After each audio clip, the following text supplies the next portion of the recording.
Is it recording? It is, but I can edit it and be like, That's- okay, this is when we start.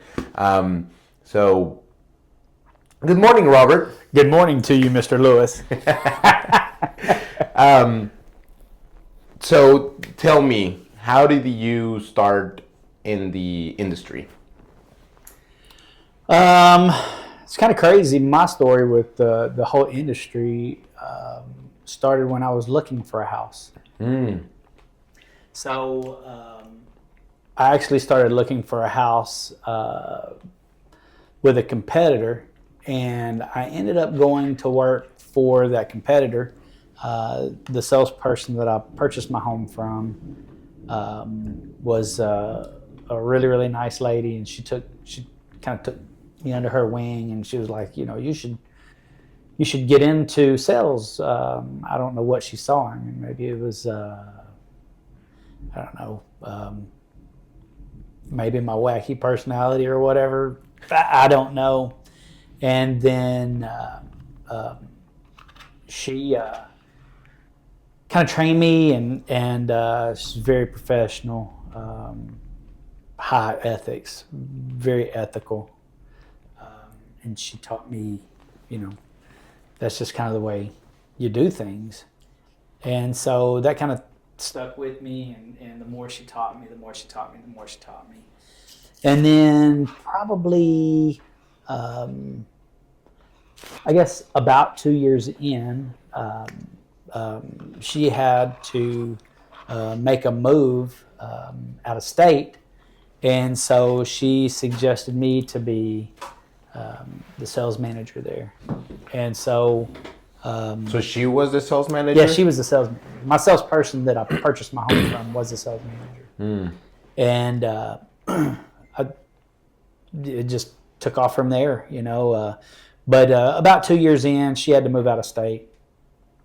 And so she suggested me to become the sales manager to the regional RVP.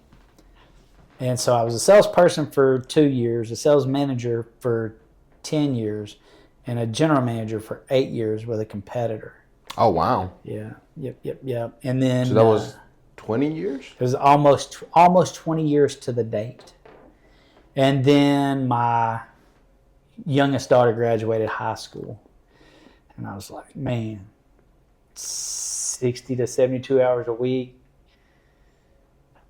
I didn't want to do that. 6 days a week for sure, and sometimes 7 days a week. As a general manager, you know what I mean? But so I didn't. So I went. So you worked every day?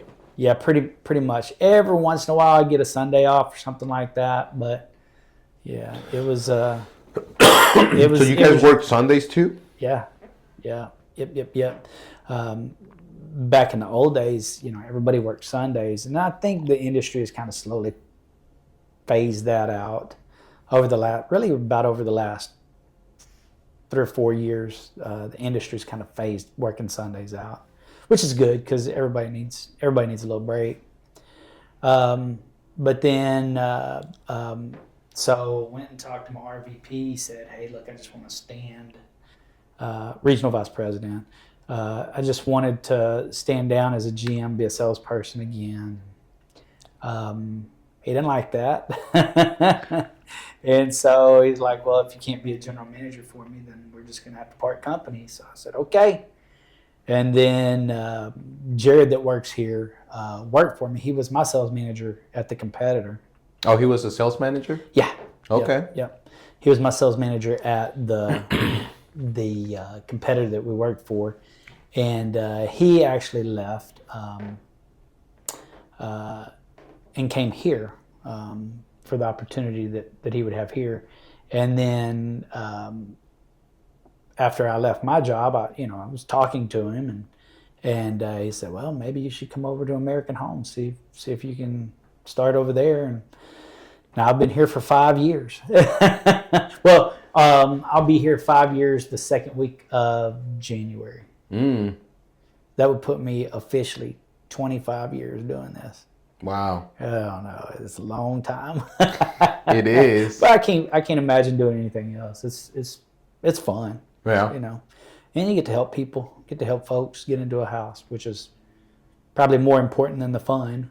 But, Right. But the fun is fun, you know? Yeah. The fun is fun. I mean, it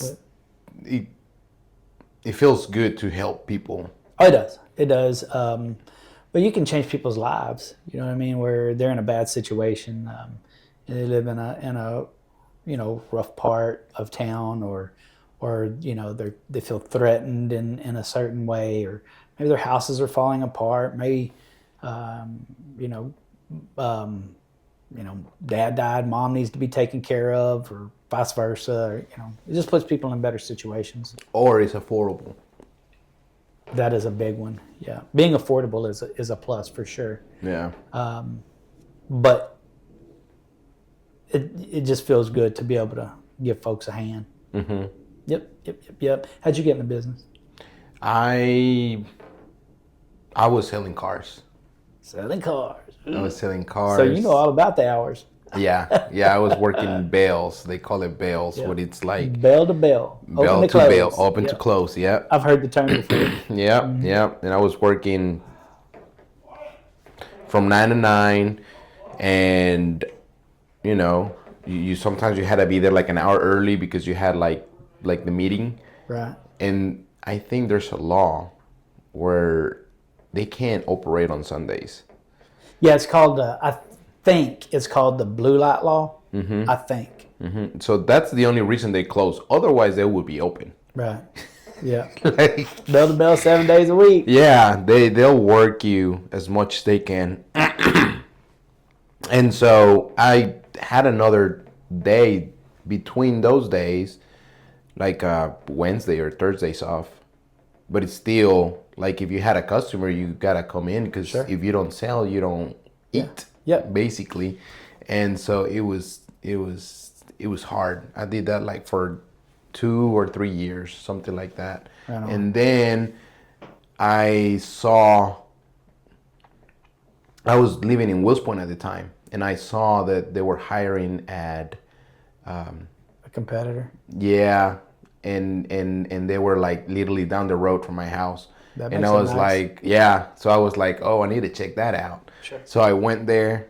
They needed a Spanish speaker. So that worked out. So I was like, okay. So they gave me the job, and I stayed there like for a year.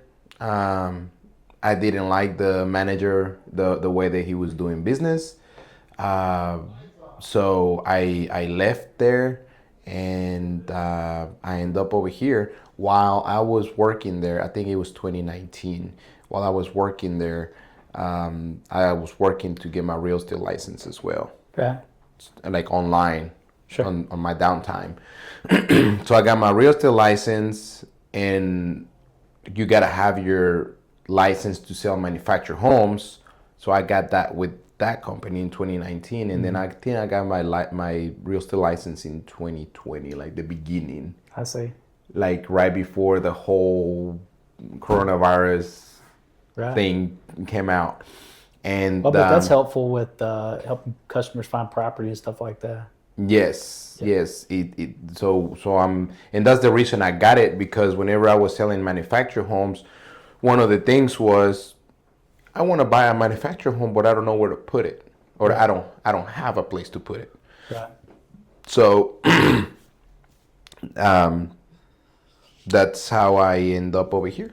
I started working here in September of 2020. I think so. Yeah. Yeah, because I wasn't here that long before you came in. Mm-hmm. Yeah. I was thinking it was about a year. So September. Yeah, we would be started about like in right. the same year, Pretty just close. different month. Yep. Yeah. That's craziness. My thought process behind selling houses is I wouldn't sell anything that I wouldn't own myself. Mm-hmm. And so I have a lot of customers that ask me, so what do you live in? You live in a house? Yeah, a manufactured house. And then they say, well, when did you buy your house? And I said, well, I bought my house in 2000. And they're like, really, 20 years? Yeah. it's a fantastic product.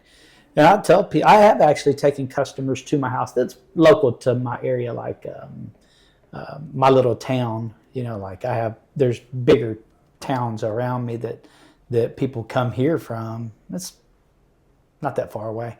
And so I'll say, yeah, come check out my house. It's 20 years old. Three things, keep it level, keep it painted and caulked, keep a good roof on it, and everything else is just cosmetic. And so, and I've obviously, over 20 years, it takes maintenance. So I've done some stuff, like I've changed out the floor coverings. I did put in new cabinets and new countertops, not because my other ones were bad, just because they were dated. They were 20 years old. Yeah. Styles change.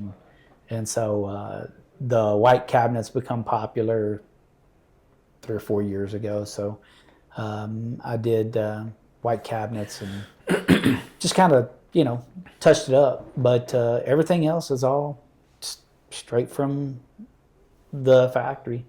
And most people say that if I would have blindfolded them before I walked them into my house, they wouldn't even know it was a manufactured home. Mm. Yeah, with tape and texture and crown molding and base. You bought it that way? Oh yeah.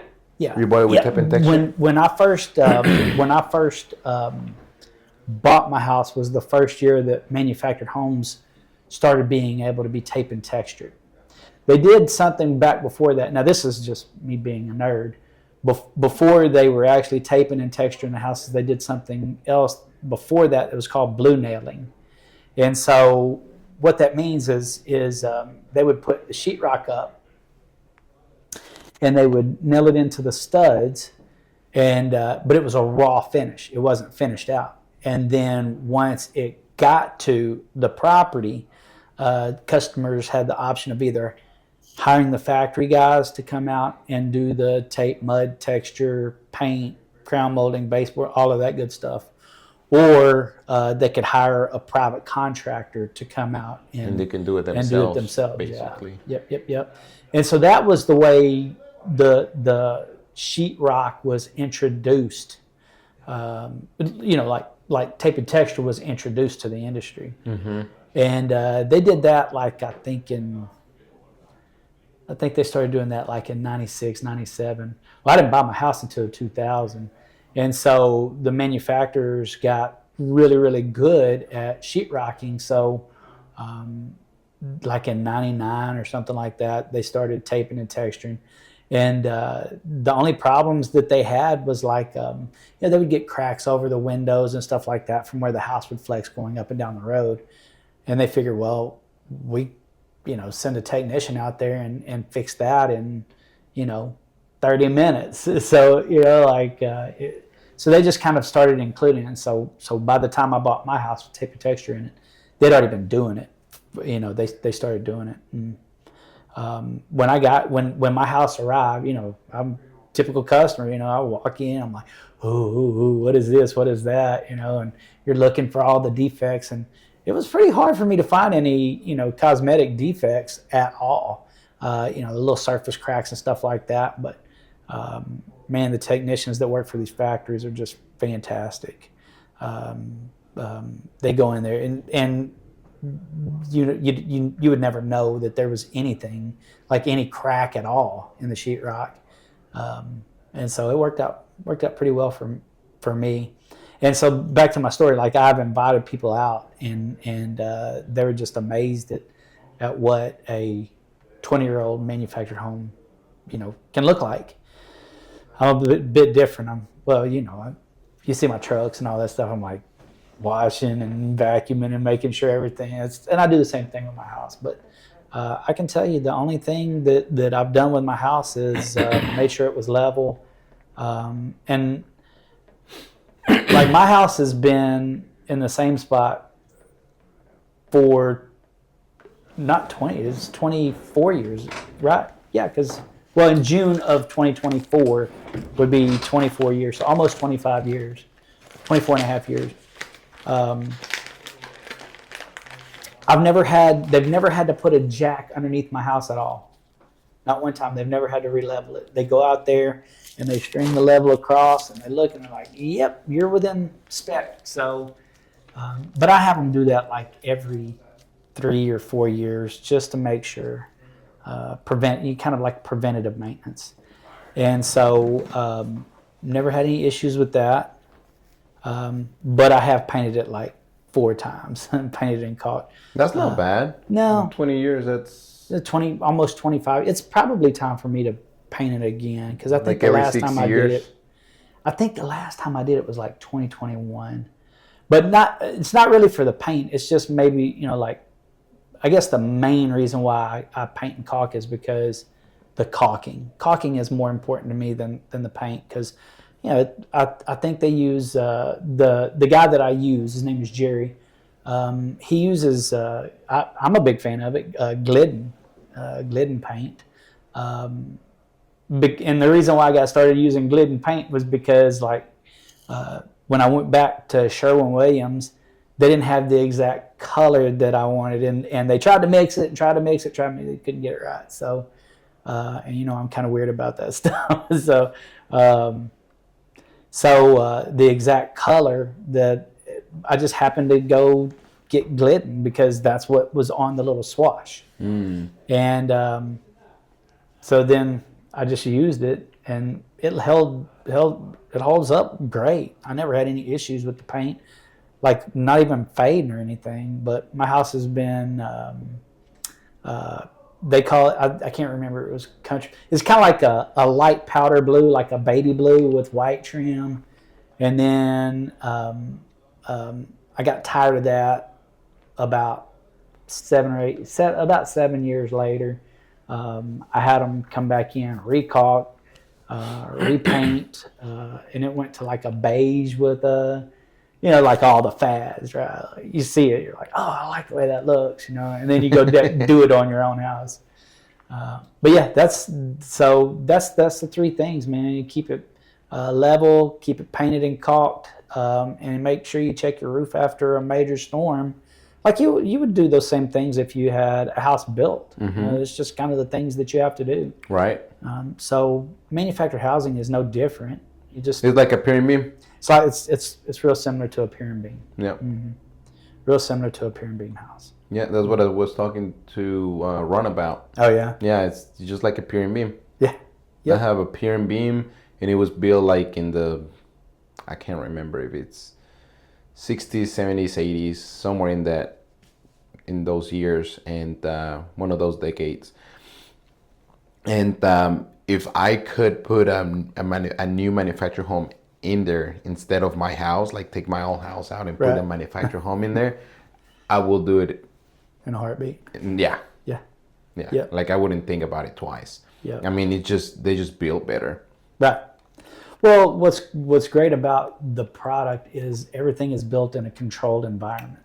Like people don't realize when they're building site build houses, if it's the middle of the wintertime or in the middle of the springtime, that water is just beating down on the lumber before they can get it in the dry, get a roof on it, and even worse than that, I think, is the summertime, because it dries the lumber out and then the lumber starts warping.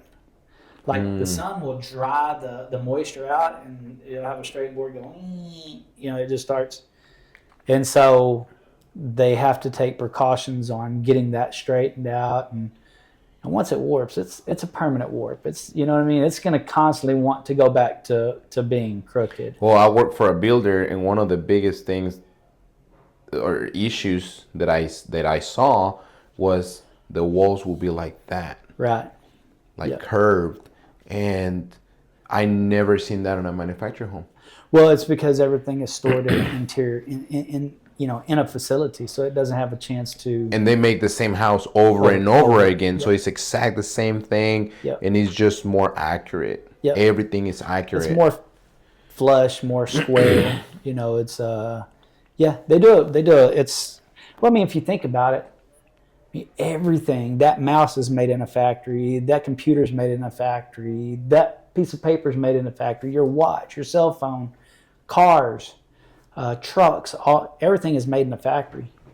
So people think just because the house is built in a factory, it's a lesser product. But I mean, just call Ford up and say, hey, Ford, I want you to come build a car in my driveway.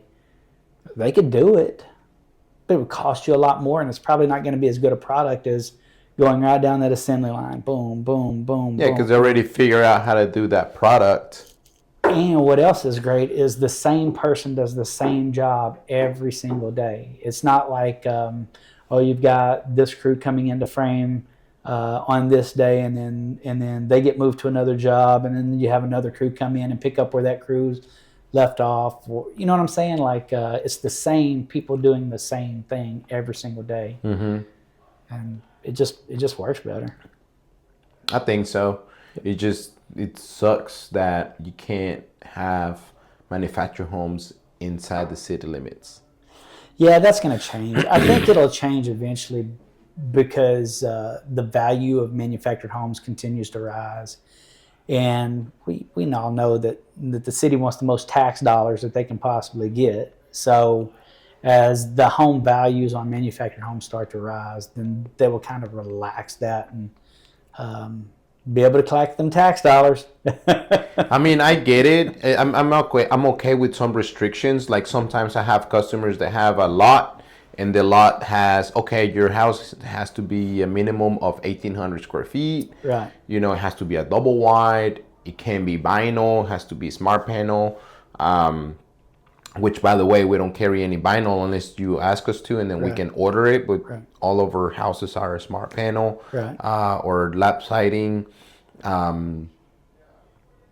So yeah, I'm okay with some restrictions, but no ban. The ban on it is just ridiculous. Yeah, just not at all. Right. It's like, why? It doesn't make sense. Because like if you drive down some of those streets, I mean, obviously you're going through neighborhoods where people can't afford to build a new brick house, or that's an unattainable dream. Whereas if the city would allow them to do a new manufactured home, it's twice the product that they had built in the 1930s. You see those houses are built in the 20s, the 30s, even the teens, and they're falling apart. And people deserve better than that. Yeah. Yep, they do. And it's so much affordable. Oh, it's way affordable. Yeah, I mean, just think if you spent, I don't know, just $100,000, your payment what, $1,000 a month. I mean, that's cheaper than apartment rent. And like, I would think that the cities would want to get that product out there. That's somebody paid $100,000 for, and collect that revenue on $100,000 versus a 1920 house that is falling apart because the value on that product is nothing. So I don't know why the cities won't kind of loosen up the reins on that, but it will eventually. I mean, it has to. Especially, I mean, like our country's got a crisis, a housing crisis as it is. Yeah. So the fastest way to get people in homes, obviously, is I think manufactured homes is a way to go, but then it's like that's kind of like the not so fun part that you were talking about, right? Like this is the things that we have to deal with. It's the restrictions, finding land, being able to basically where to put the house. Yeah. So the good thing is that manufactured homes, besides not being able to go into city limits, we have some flexibility because the house is movable, so we can put it wherever we want to. Well, I've actually had customers start off putting a home into a community or a park, and then they're there for a couple years, 3 years, 4 years, 5 years, whatever, and then actually find a piece of property. And they've called me and said, hey, do you know somebody that can move our house? We found a piece of property. We purchased it. And I'm like, absolutely. Call this company or call that company. And what's the old saying? Rome wasn't built in a day. Mm-hmm. And so getting a $500, $600, $700 house payment is a lot better than $1,200, $1,500 a month house payment. shoot, $3,000. Oh, yeah. Yeah, easy. Yeah. 'Cause especially you you can't throw find- taxes and insurance in there. Yeah, you can't find houses around this area or in Dallas that I know of. They're gonna be 300 plus. Yeah, less than 300. Like Yep. those houses don't exist anymore. And if you do find one, it's gonna be That house pretty we were rough. talking about that was built in the 20s and falling apart. It's gonna need a lot of maintenance. So let's say that you do buy it and it's 250, but then you're gonna have to put a new water heater, a new AC unit.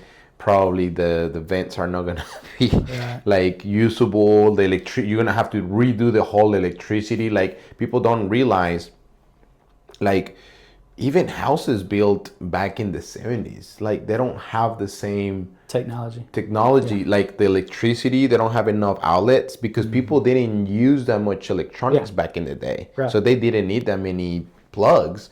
Now, like these houses, I don't think you can go more than 8 feet. I think it's 6 feet. 6 feet. I think they have to be a minimum of 6 feet. Yeah, apart. 6 or 8 feet Could be apart. 8 feet. And without having an electric plug. Right. I had a customer, they walked in one of the houses, I think it was a Capitan, and they saw all the plugs that were in the kitchen. They're like, oh my gosh, there's more plugs in the kitchen that we have in the whole house? Yeah, in the whole house.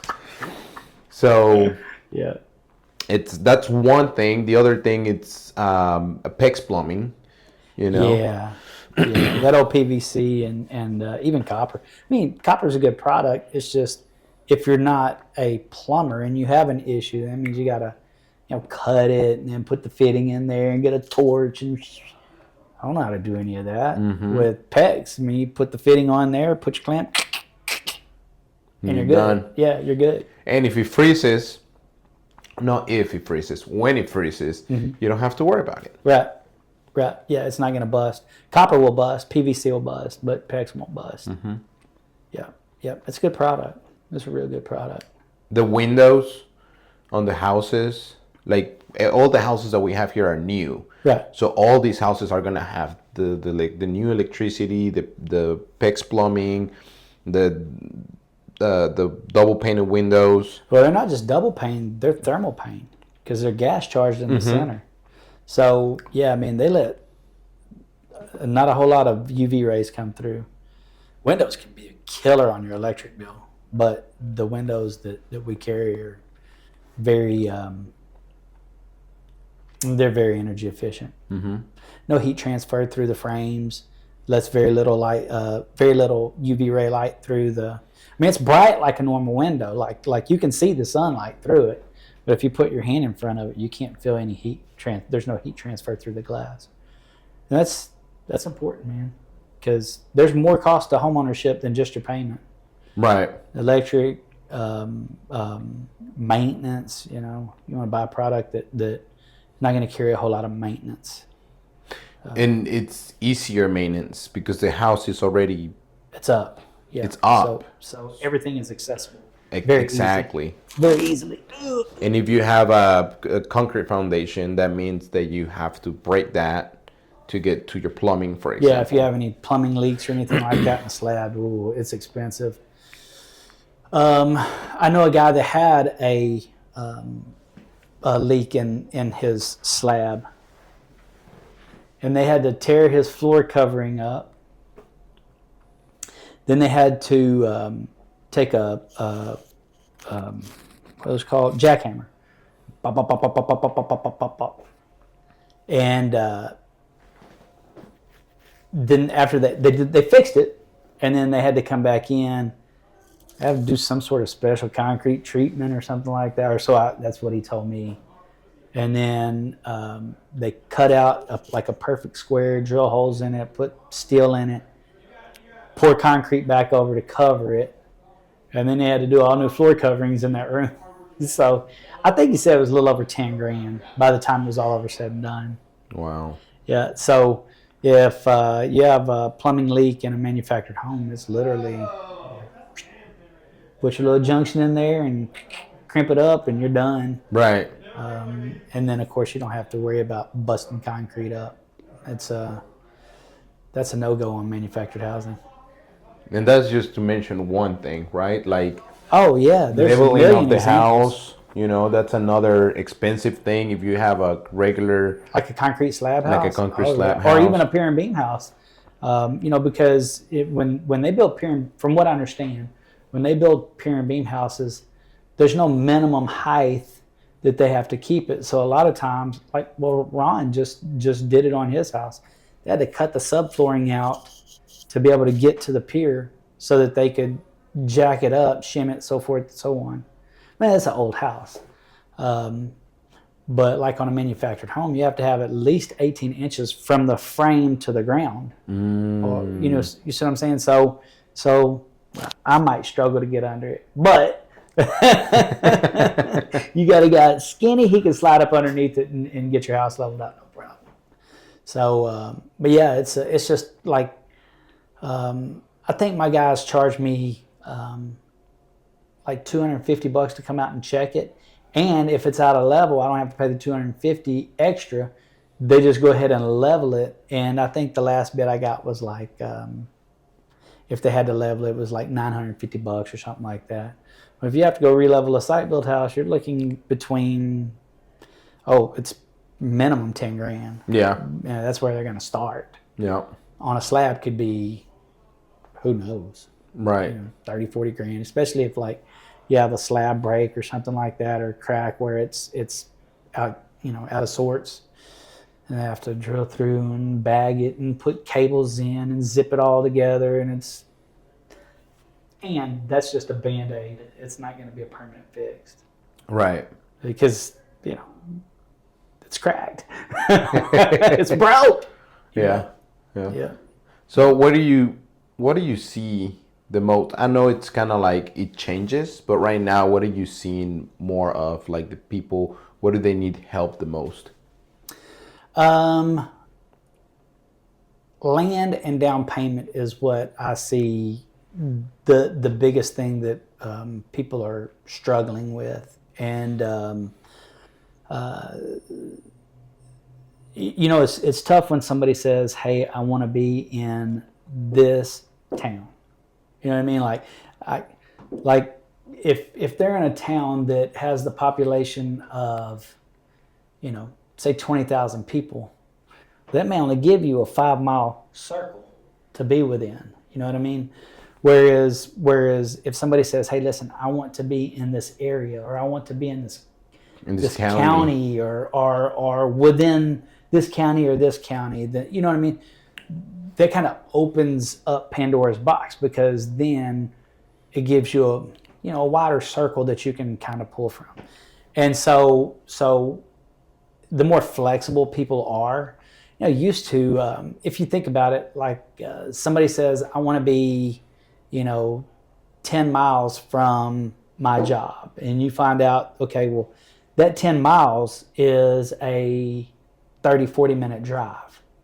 Whereas if you put them, 20 miles out, then that 10 miles is only 10 more minutes. You know what I mean? So it's not that much further, but people relate distance with time, because they think that other 10 miles is going to be the same 10 miles as but it's not. It's a lot more freer in traffic.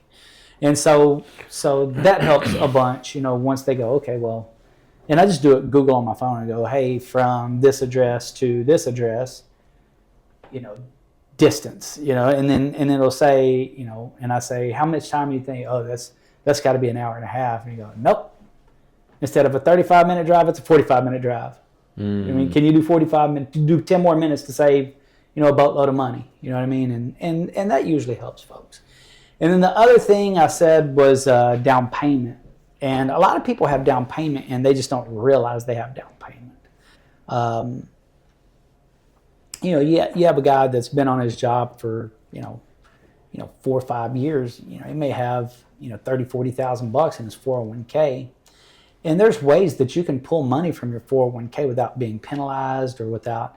I can't remember what it's called. It's like they call it a hardship or something like that, where if you're buying a home or a funeral or emergency medical expenses, there's ways that you can pull cash from your 401k, and it just so happens to be that one of those things is buying a home. And so there's that, and then of course, you got to have your down payment within 60 days, and you got a birthday coming up, and instead of mom and dad buying you a new whatever, they just give you the cash, you know what I mean, so you can use it as down payment on your house. There's a lot of employers will advance their employees cash, let them work it out in overtime, things like that. Then we have a layaway program too. Like let's say that you want to buy a house, you need $7,000 for your down payment, but you only have $4,000 or $5,000 or $3,000. So what we do is we'll take that and write you a receipt, and it goes into an escrow account. And every time you come back in and you say, hey, look, I got $500 here, I got $300 there, hey, look, I got $1,200 or whatever that case, then it goes towards your escrow for your down payment. And then once we get all of your down payment in house, we show the bank that you have it, and they send us contracts. Boom, you're a homeowner. So there's a lot of avenues to pursue there with down payment, but just convincing people like, hey, look, this is a real deal. This is the way you can handle that. And I don't know, it's been successful for us. We've had some pretty good luck with that. We have the tax season coming up. Oh my goodness, yes, yep, yes. Tax season. And one thing we were thinking of doing was matching up to $2,000. Yeah, right? I think that was a part of the meeting. Like let's say that a customer's got a $5,000 tax return. Then what we would say is we can give you the max of $2,000 off the price of the home. Mm-hmm. The banks won't let us match you on down payment because that's illegal. But like let's say that you've got a $50,000 house and you want to put 10% down, so you got your $5,000 tax return as your down payment. So now the house is not $50,000; it's $48,000. Mm-hmm. You know what I mean? Like just using round numbers. Yeah, I give you a discount on the house. Mm-hmm. Yeah, that's pretty good. Mm-hmm. Well, it's way beneficial because not only are they putting 10% down, but they're financing, $42,000 instead of $45,000. Well, I'm sure we can $43,000 instead of $40,000. And I'm sure we can use that $2,000 to whatever they want. Like if they want a deck instead, you can give them a deck, washer dryer, or something like that. Yeah, I would think whatever they think they need the most. Yep, absolutely. You bet. Yeah, they can move that money around. Yep. Well, I have an appointment, so I got to go get ready for them. All right. Well, thank you so much for thanks, your man. time. Thanks for inviting me in. Yep.